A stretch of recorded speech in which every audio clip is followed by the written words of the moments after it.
So today's topic is about adenoids. So we'll see what is adenoid, its anatomy and physiology.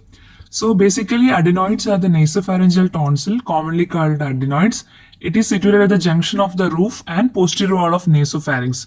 It is composed of vertical ridges of lymphoid tissue separated by deep cleft. And the covering epithelium of adenoids is of three types. First one is the ciliated pseudostratified columnar epithelium. Second one is the stratified squamous epithelium. And third one is the transitional epithelium.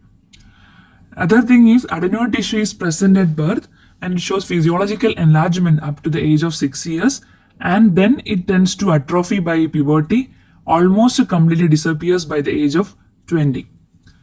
There can be recurrent episodes, attacks of rhinitis, sinusitis or chronic tonsillitis, which may cause chronic adenoid infection, and that will lead to the hyperplasia of the adenoid tissue. Allergy of the upper respiratory tract also contribute to the enlargement of adenoids.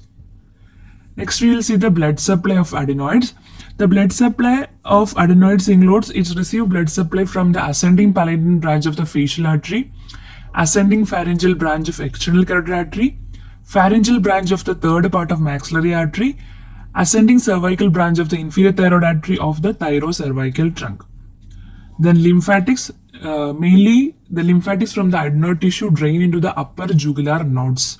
It can be directly or it may be indirectly via retropharyngeal and parapharyngeal nodes. Coming to the nerve supply, adenoids is supplied through a cranial nerve 9 and 10, and they carry sensation also. Referred pain to the ear due to adenoiditis is also mediated through this. So that's all about the anatomy and physiology. Next we'll see the etiology of adenoid enlargement. So adenoids are subjected to the physiological enlargement in childhood. Recurrent attacks of, already I told, recurrent attacks of rhinitis, sinusitis or chronic tonsillitis, it may lead to chronic adenoid infection and hyperplasia. Also, there can be allergy of the upper respiratory tract that will also contribute to the enlargement of adenoids. And this enlarged and the infected adenoids may cause nasal, oral and general symptoms. So first we will see the nasal complaints or the nasal symptoms. So most of the time the kids will be presenting with a nasal obstruction. That will be the commonest symptom because the adenoid tissue obstructing the nasopharynx. Second one is a nasal discharge. So it may be due to the choanal, partly due to the choanal obstruction, as the normal nasal secretions cannot drain the nasopharynx, and partly it can be due to the associated rhinitis, and the patients will often have a wet bubbly nose. Third symptom is the sinusitis. Okay, sinusitis, it can be chronic maxillary sinusitis. That is the most commonly associated with adenoids, and it is due to the persistence of the nasal discharge and infection. And reverse is also true, that primary maxillary sinusitis also lead to infected and enlarged adenoids. Then fourth symptom is the epistaxis. Epistaxis, when adenoids are acutely inflamed, epistaxis can occur with the nose blowing. If there is forceful nose blowing or sneezing, that can result in epistaxis. Then last symptom is voice change.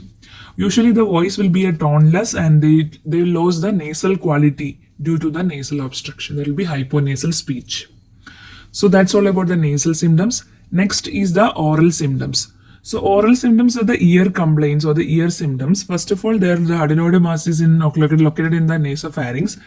This adenoid mass will block the eustachian tube, leading to the retracted tympanic membrane and conductive hearing loss. Second one is a recurrent attack of acute otitis media. It may occur due to a spread of infection by the eustachian tube. Third one, patient can present with a chronic suppurative otitis media that may fail to resolve in presence of infected adenoids.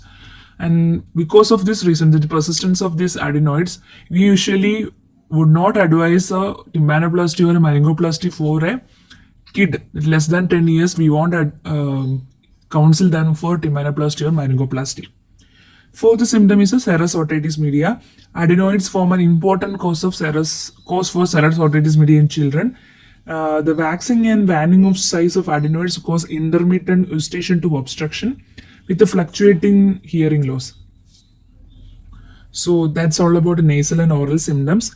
Now next one is the general symptoms. So general symptoms, you can see this is the adenoid facies. Adenoid facies means there will be because of the chronic nasal obstruction and the mouth breathing, the child will be having a characteristic facial appearance. They will be having an elongated face with a dull expression. Patient will be mouth open, prominent and crowded upper teeth, and hitched up upper lip.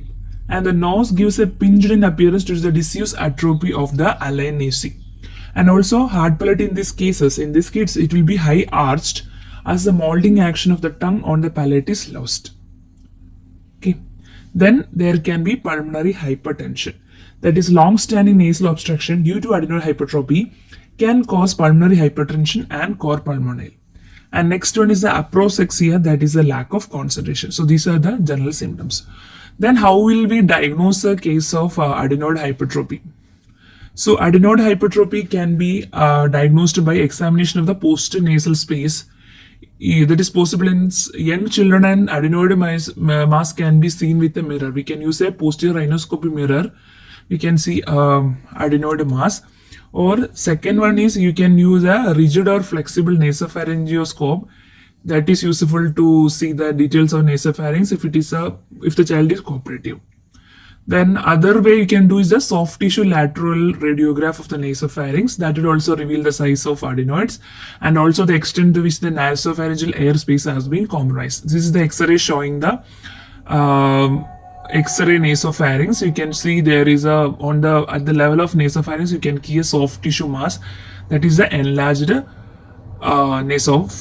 enlarged adenoids. Then this is the endoscopic picture showing adenoids. You can grade adenoids. Also, this is a grade 3 adenoids.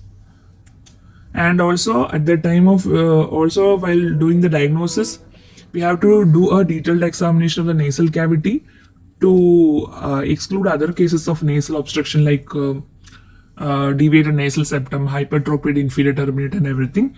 We need to exclude. So that's all about the diagnosis. Next, coming to the treatment part. So treatment part, when the symptoms are not marked, breathing exercises, decongestant nasal drops, and the antihistamines for any coexistent nasal allergy can cure the condition without resort to surgery. Even steroid sprays are also giving to the patient for the treatment of adenoid hypertrophy. If the symptoms are marked and it is not relieving with the medical treatment, next option is the adenoidectomy. So we will see in next video what are the methods for adenoidectomy. Thank you.